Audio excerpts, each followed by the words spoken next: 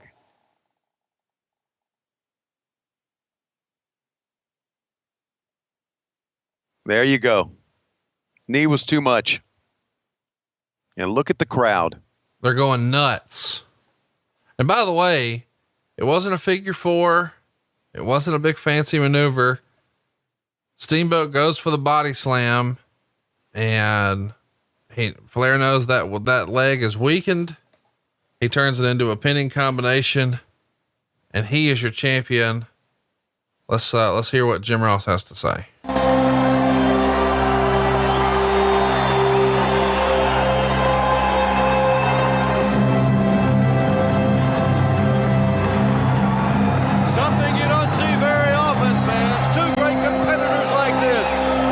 Center of the ring, both with tremendous respect for each other. As you saw the champion, the former champion, Ricky the Dragon Steamboat, shake the hand and hold the hand of Ric Flair high. And my colleague Jim Ross in the ring. Ladies and gentlemen, we have seen history in the making here this afternoon in Nashville. For the sixth time, I want to present, ladies and gentlemen, number 6, the heavyweight champion of the world, Nature Boy Ric Flair. I think also we have to give credit where credit is due. Ricky the Dragon Steamboat and Ric Flair both competed in one of the greatest matches that any of us, I think, have ever witnessed. Champ, congratulations. Thank you very much. Not in character for Ric Flair, but Rick Steamboat is the greatest champion I've ever faced. And I'm proud to be here for a 6th time. Hey, Rick, I want to be the first to congratulate you on being the new world's champion. Terry, thank you very much. We do appreciate the judges being here. Hey, Rick, I also want to say that if it would have gone 60 minutes, that I would have liked to have I would have voted for Ric Flair, because I think that you're the greatest wrestler in the world today. Very nice. Thank you very much, Terry. Thank you very much. Thank you very much, Terry. You know, champ, it went past 35, 40 minutes. It was nip and tuck both. You know, I would also like to go ahead, and I'd also like to go ahead and be the first one to challenge Ric Flair to that new championship. Well, Terry, I'm honored that you'd like to get in the picture, but as the wrestling fans know, you've been an active, you've been in Hollywood, Sylvester Stallone, while I've been being the world champion. And we got a top 10. We got a top 10 that the world champion is obligated to wrestle. And that's why we are number 1. Wait a minute, Rick. Wait a minute. Are you really saying that I'm not a contender? No, what I'm saying, Terry, is that you are a great wrestler, but right now you're rubbing shoulders with Sylvester Stallone and not the world champion. No. I was just asking. You think that I'm not good enough? You're saying that I'm not good enough, aren't you, Rick? I'm not saying that at all, Terry. Yes, If you want me to look you in the eye and tell you that I got a problem with wrestling a guy that's been out in Hollywood for 5 years, it's the bottom line, but I'm looking at the top 10, and you're not in the top 10. No, Rick, hold it. Let me conclude this by saying thank you. I'm honored, everybody. Win, lose, or draw, Ric Flair. No. Rick, please, let me just say one more thing. I was just kidding you about going ahead and wanting to challenge you. I didn't want to really challenge you. I was just kidding you. So, dadgummit, let's go ahead. That was beef. Yeah. Thanks, guys. Hey! And we're off to the races. Terry Funk going nuts and attacking Ric Flair here at ringside. And you're going to see something that's way ahead of its time. Years before Sabu, Terry Funk is going to get a little hardcore with the Nature Boy here. And I love the way this angle was set up. What did you think of it, Tony? Oh, yeah. Well, again, when you got wrestling talent in the ring like that, they're going to make it work. And fucking fans are hot now too, aren't they? Fuck yeah. Go get him. You got to think, man, Flair just had, look at it. Get out of here. Get the fuck out of here. Flair just had this great match. Oh, my God. A table. He's going to, what's he going to, he's going to file drive him on the fucking table. Now, of course, they're not gimmicking tables here. And look at the way Flair's going to take it. He's got his hands on his boots, but you know, they don't gimmick the table, but he pile drives him on it. It doesn't break. It's a sturdy as fuck table, but still a cool visual and ahead of its time, to be sure. Right. I think the only time I had seen somebody do a table like this before was with Harley Race and Hulk Hogan on Saturday Night's Main Event. And that's really what ended Harley's career, because that table too was not gimmicked. But the Innovator, here he is, just stack a table on top of him and then hit him with a chair. Funk was middle-aged and crazy before that was cool. And he's probably in the best shape of his career here. Yeah. Looks good, man. And of course, this all led up to that I Quit match, which we have covered. Yeah. So we should mention that, you know, even though people talk about Flair Steamboat in '89, again, that match was really set up and accelerated by a Clash of the Champions right before the Chicago pay-per-view, which was in February. Now here we are, it's wrapped up now in just May. But he's kicking things off here with Terry Funk, and they're going to go all the way through December with the I Quit match. So a much longer feud with Terry Funk would dominate 1989 than Ricky Steamboat. Boy, fans are fucking irate. There was one guy who wanted to push. He grabs JR. Now he's pushing Klondike out of the way. And of course, look at this, man. Going to kick Doug Dillinger's ass.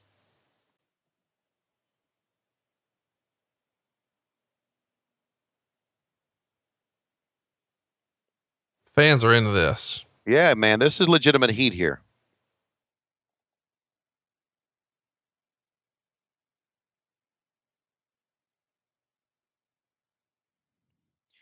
So my question is, why didn't they end the show with this? I don't know, Tony. You know, if you weren't busy jacking off the Ultimate Warrior, you could have had some input, you know? Yeah. They weren't asking me. I was 7.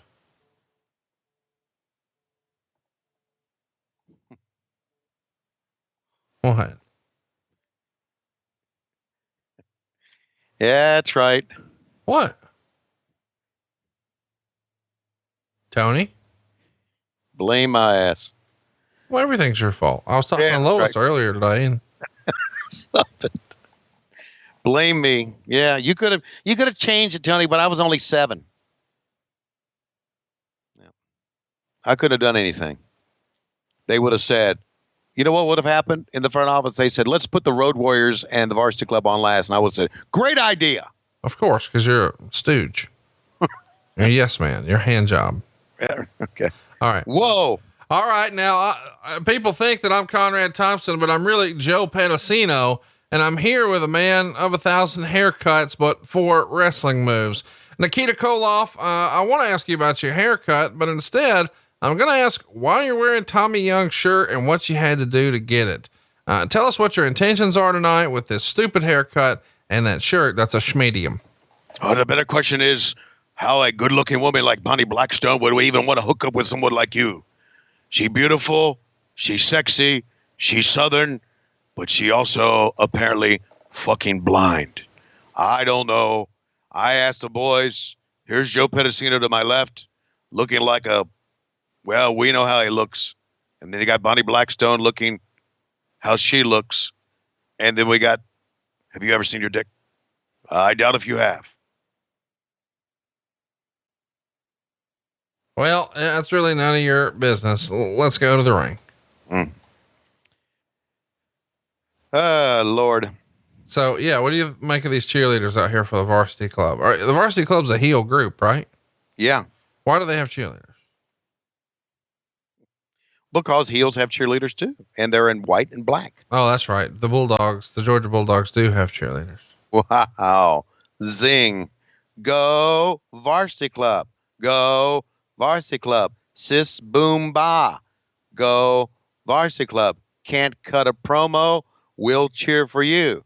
Go Varsity Club. Yay, yay, yay.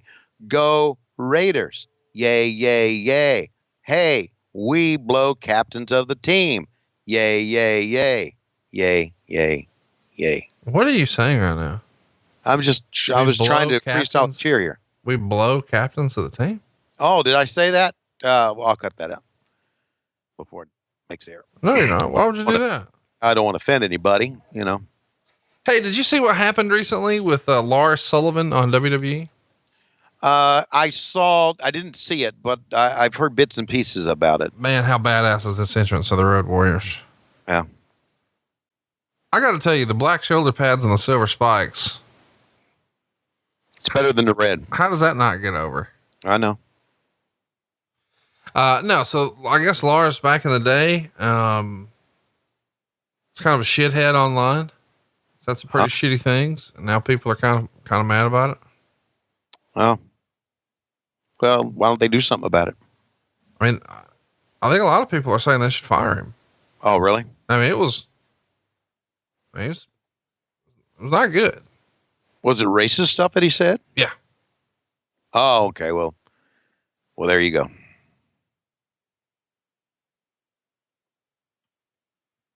There you go. That's unfortunate because I thought Lars had a chance to be a big star. Didn't you? No. Okay. You know, I thought when, he was supposed to do something with Cena at WrestleMania and he had some anxiety issues that caused him to just leave the building early. I assumed WWE was going to just say, well, that's the end of that. You know what I mean? Right. I'm not judging, I know it, people who are very close to me in my life have severe anxiety issues and I get it. But at the same time, allegedly WWE, if you get a fucking concussion, they'd say, oh, they're injury prone. Like it's your fault. You got a concussion. Like anybody would intentionally get a concussion. And right. So if that's the attitude, and nobody's ever outwardly said that, but it's always been implied, then I was just like, well, this is not going to last. Right. Well, see, you know more of the backstory than I do. So for me, because I don't follow this stuff like you do, it was just this big, strong, bald guy that showed up on TV. That's all I knew. That had a pretty good look, strength, do some crazy things. But there you go. But you know what? There have been big, strong, crazy looking guys in the business before. And there will be again. There will be again. And that's the thing, that it's like any other sports team, like any other college team. There's always somebody else. There is. There's no one that's irreplaceable, unreplaceable. Everybody can be replaced. How about the power slam off the top rope there from Animal? Wow. But my question is, as good as these guys are, and as great as an entrance, do the fans have anything left for this match after what they've seen? After they've seen Flair and Steamboat, and then Flair be pile driven on a table. It comes back to the thing you and I have talked about many times. And to me, it's the Jericho Triple H effect, right? After Rock and Hogan. I just don't know. I think it's a very, very tough, tall task for these guys to be asked to come out and do this.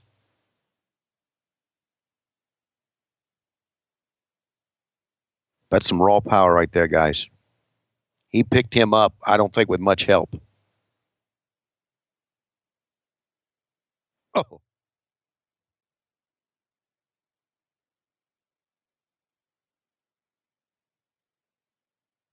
You remember when you first saw the Road Warriors? I'm going to guess it was 90. Okay. I remember them from the days of, the Turner shows and with Gordon Soley, the old World Championship Wrestling. But see, you're way older than me. Oh, yeah, of course I am. Severely older than me. Well, okay. But I just thought that, I remember thinking, these fuckers are incredible. These fuckers are like above and beyond. And then, of course, they kind of just bring the strongman, no selling. Now, I know Hawk's selling right now, but he's doing it for Dr. Death. I mean, he might not have a choice with Death. Right. Exactly. Because a Doc would stretch you, and then you're going to sell whether you want to or not. Exactly. So be easier if you made it your choice. As we say, easy way or hard way, right? I'll tell you what, gonna try to pull some of that no selling shit on old Dr. Death. We'll see about that. Yeah. And get your shirts at lowestrules.com. Oh, I guess we should tell everybody we've got some new merchandise coming their way. You and I have been working behind the scenes on some fun ideas, and we're going to get cranking with some new swag. Yeah.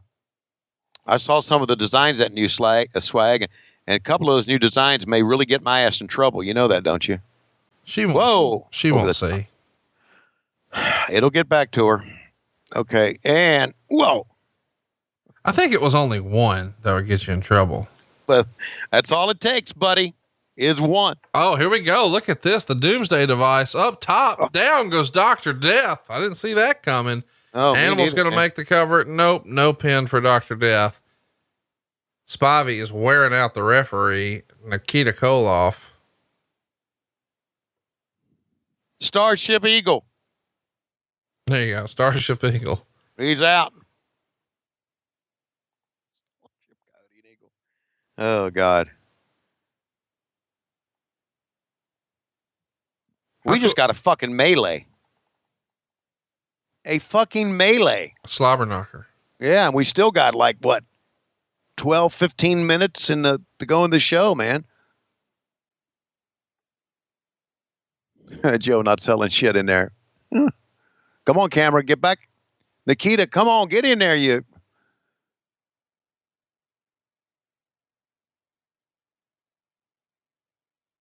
And Paul Ellering, just back from the safari.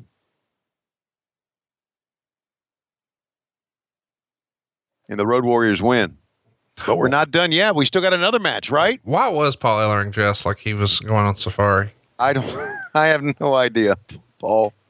Crikey, I'm out here hunting no-cells.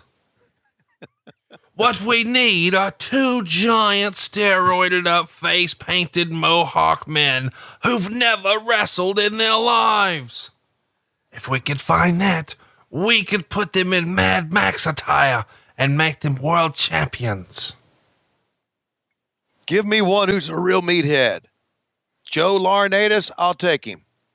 Where can we find them? What if we looked at Asian massage parlors? Look for Tony Schiavone. Oh boy. Bring it back to this. He is the gateway keeper to all of the talent in the Asian massage parlors. We've searched Asian massage parlors worldwide. All right, cut. We got another match here, dude. Paul Ellering's long gone. The fans should be too. I'd be like, what the fuck? I'm exhausted. Uh-huh. Never mind. Look who else we found in an Asian massage parlor. Jesus. Oh, Missy didn't know how to look bad. How crazy is it? Last week we covered Missy in ECW where she's talking about Just Incredible must have been on Viagra and asking Jack Victory, did I fuck you? Mm. And now here she is looking like a Southern Belle. Yeah. The first family. Eddie Gilbert was a talent, man. How much did you love Rick Steiner wearing different boots? Oh, he was something else. What I want is I want a left one, but then I want a right one that doesn't match. So you want two pairs of boots? Nope. I want one pair of boots. So do you want the white or do you want the black and the gold? Both. You're not listening. I want one white one, and then I want one like black and gold one. And now he runs the fucking school board. You know, here's a story, and I dig it out. I'll send it to you. We went to see my granddaughter Lizzie in a band concert at the middle school on Thursday night, and Lois took a picture of the plaque because it's a brand new middle school, and the plaque said the name of the school, when it was established, and it listed Cherokee County School Board, and it listed all the members at the bottom. Rick Steiner. I said, it's true. It's real. And he's using Rick Steiner. Which is not even his real name. No, it's not. But it's on the plaque. Huh. I thought that was tremendous. We haven't referred to him as School Board and Ham Cubes in a while. No, I know we haven't. What's up with that? I don't know. Well, it's kind of better when they're both in the ring together. You know, this is before the Steiner brothers were together. Oh, so what did you do before you were on the school board? I took some shots on a ring post. He was a realtor, still is. Yeah, I know. I think the story was when he was running for school board in Cherokee County, there was an outcry because he wanted to use the name Rick Steiner, and they said, you got to use your real name. And I guess he stretched a couple people. And now, as you can see by the plaques on the school, it is Rick Steiner. We should tell you too, if you want to buy a house, then you should definitely go find Rick Steiner. He is at callricksteiner.com. We've talked about his brother's business quite a bit, not plugged his very much. So check him out, callricksteiner.com. And, if you want to get him directly, his number's 770-240-2005 if you'd like to buy or sell real estate in Atlanta or the Atlanta area. Especially in Cherokee County where he's from. And, I tell you, I don't know if, I know you're not familiar with Cherokee County, Woodstock, but wow, what a great area of Atlanta to live in. I've got 2 kids who live there, and it's just great. Oh, that's great. Tell us more about Woodstock. All of our listeners really want to know. Well, are you licensed to sell mortgages in Georgia? No. Okay, that's why you don't give a shit about it. Yeah, okay, correct. Here's a pickup. You got me. You caught me. Okay. If you were, you'd be all in that. Yeah, live in Woodstock.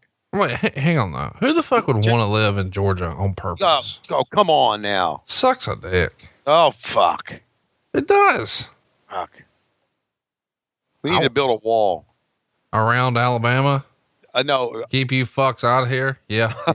We need to build a wall, a tall wall on the western edge of Georgia, eastern part of Alabama, that keeps all that fucking rain in your state. Because I've never seen anything like it. It's like the sun's shiny, but guess what? There's rain in Alabama. It's on the way here. Fuck. Why doesn't the rain go up and get Tennessee? Leave us alone. Jesus. We're tired of that rain that always rains in Alabama hitting Georgia. Did you say you wanted them to build a tall wall? A tall wall. You said a tall wall. Did I? Like, look at the fans, by the way. Look at all those empty seats. Yeah, they've seen what they've needed to see. But yeah, you said a Paul Wall, and it made me wonder, had you been dipping, since you're going through your midlife crisis and you got your cubic zirconias in, are you listening to hip hop again? Well, I could be listening to a couple of things. Don't start with me. Don't start that shit. What? Yeah, no, you got to cut that off or we won't be able to put this on YouTube. God, Grandpa. Okay. I'm allowed to play a couple seconds. That was a Paul Wall song, and you said Paul Wall. Okay. I meant tall wall. Tall. Big wall to keep the fucking thunderstorms and rain in Alabama where it needs to be. I don't think you know how weather works. I don't care how it works. I want to change it. You want structures on the ground here on Earth to dictate what falls from the sky. Yes, I do. And okay. Good luck, man. Keep the systems out. And if it keeps a couple of rednecks, white trash out of Georgia, that works too. You're not a nice person. Yes, I am a good person too. I'm a great person. No. I'm a friendly guy. No. I'm fan friendly. No. I am. No. Slap the realtor. That's what he just did. Why was that funny? No. Let's play Slap the Realtor. I mean, I'm in. I don't like realtors. I don't want to go there. Oh. No, I was kidding. You know what else I don't like? Shoney's. I'm kidding.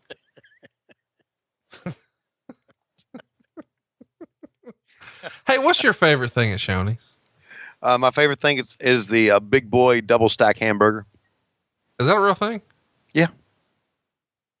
Is it called? I mean, I don't think it's called the double stack hamburger. No, it's double stack. It's a double hamburger. It's called the Big Boy.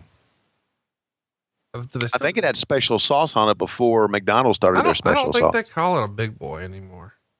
They got an all-American burger. Oh, here's what you want. You want the Shoney's double decker. Oh, yeah, the Shoney's double decker. Speaking of double, there's Missy. Got a good shot of her. When did Eddie Gilbert pass away? I'm gonna guess 95. Yeah. I was thinking it was less than 10 years from this one. Yeah, that's right. You nailed it because he died in February of 95. Yeah, that's sad. Eddie was a talented kid. Yeah, just 34 too. Wow. Could have done a lot of stuff, man. You're not kidding. He could be one of those guys that would still be in the business right now, you know? Oh yeah. He'd be very creative behind the scenes and, you know, he was supposed to be a bigger part of ECW and, you know, imagine what his influence could have been like in the Attitude Era. Oh my God. That'd have been made for him, buddy. What could he have done with the NWO? Yeah. But, you know, instead we get Tony Schiavone. There you go. How about that? Instead, we get Tony Schiavone. No justice in the world, really. A talent like Eddie Gilbert dies at 34, and meanwhile, you fucking live forever. I might die tomorrow. I hope not. I hope not too. If you do, can I get that 6-man belt in the will? Yeah. Oh yeah. It'll be willed to you. First of all, you got to fight through some dog hair to get to the treasure map, which has been hermetically sealed. Then you have to take the treasure map, and Lois will be your guide to the attic. Oh, don't hit the girl. No. Ooh. How about he just dropped the chair? I don't know why that was funny, but it was. Yeah. Well, he's concerned about his girl. Meanwhile, fuck. Spivey, get off of it, buddy. Here it is. There's your school board member. Ugh. I think Rick Steiner went on to later in his career have shoulder surgery. Yep. And I'm sure this didn't help. Shoulder against the ring post. Now the first family wins. So the Road Warriors match got 2.5 stars. And yeah. No, I'm sorry. Eddie Gilbert got 2.5 stars. The Road Warrior match got 3.5 stars. Oh, it did? That's pretty high ranking. Meltzer would say there was a definite mood about the place that this was day one of the new beginning of the NWA. Maybe yes, maybe no. But from a booking standpoint, this was the best booked pay-per-view thus far. I can't judge the overall production, announcing, etc., but they've got nothing but praise from those I've talked to. The wrestling was basically good with a super main event. They came out with several new angles for the summer, and there is some more of the same to come over the next 2 months. Wow. He says, sure, Flair as a babyface will get a great pop and super heat in the houses, particularly with a heel with the knowledge and ability of Funk. The television interviews between the two may very well exceed those that Randy Savage has been doing. But if you aren't watching the TVs and the promotion of the house show stays the way it has been, They may do a great product and have great matches, but it won't result in great money.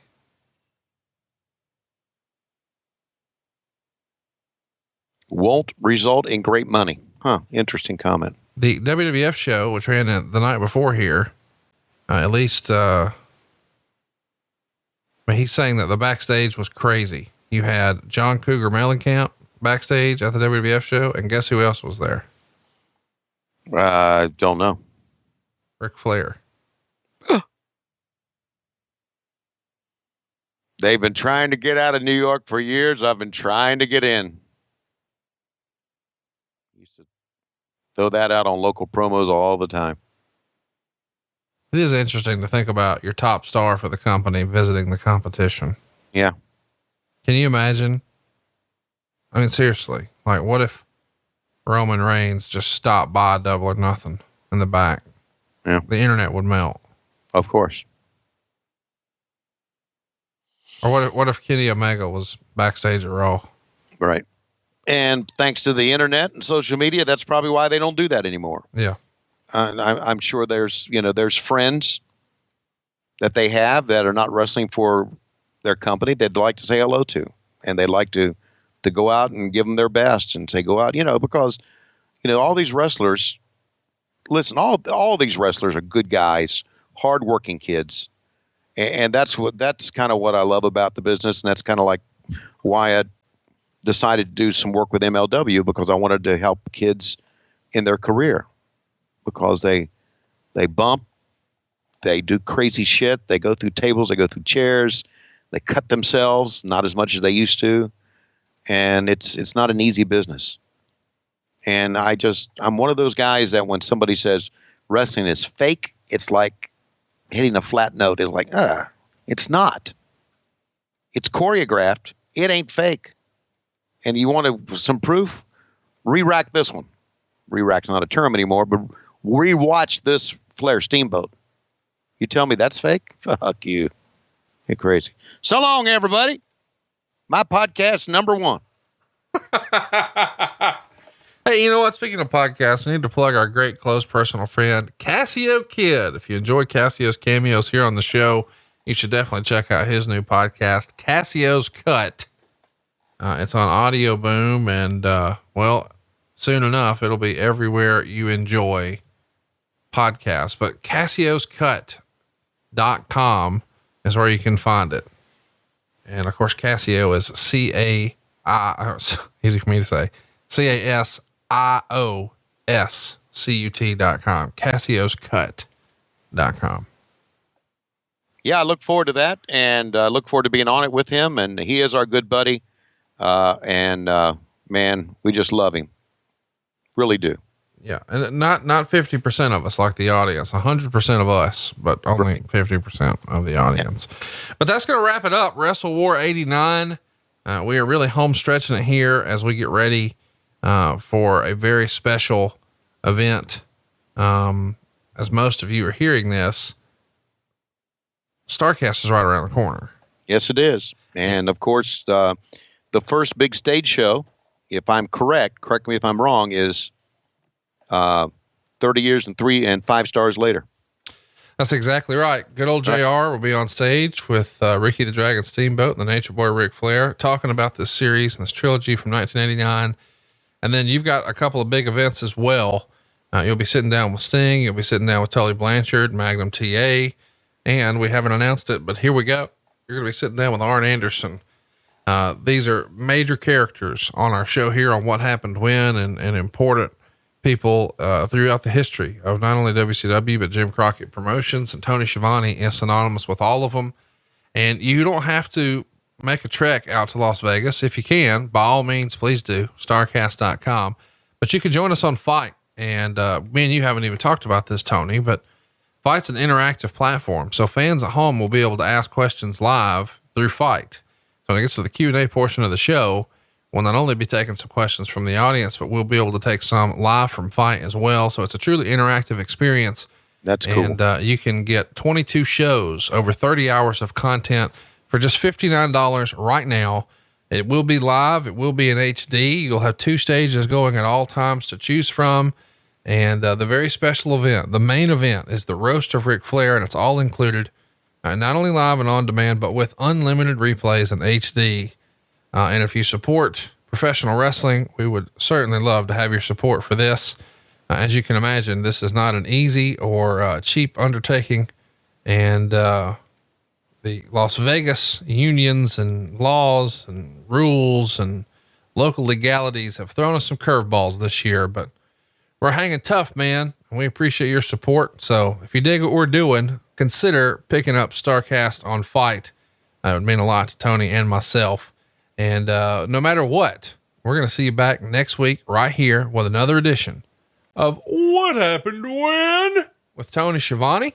Tell your friends, tell a neighbor, hit the 5-star review button, leave us a review. And Tony, when I look at my clock, I feel like it's about that time.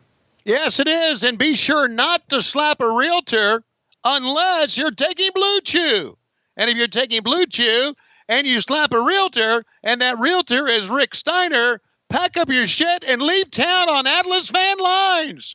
We're out of time. We'll see you next week on What Happened When on the MLW Radio Network, as well as on Patron.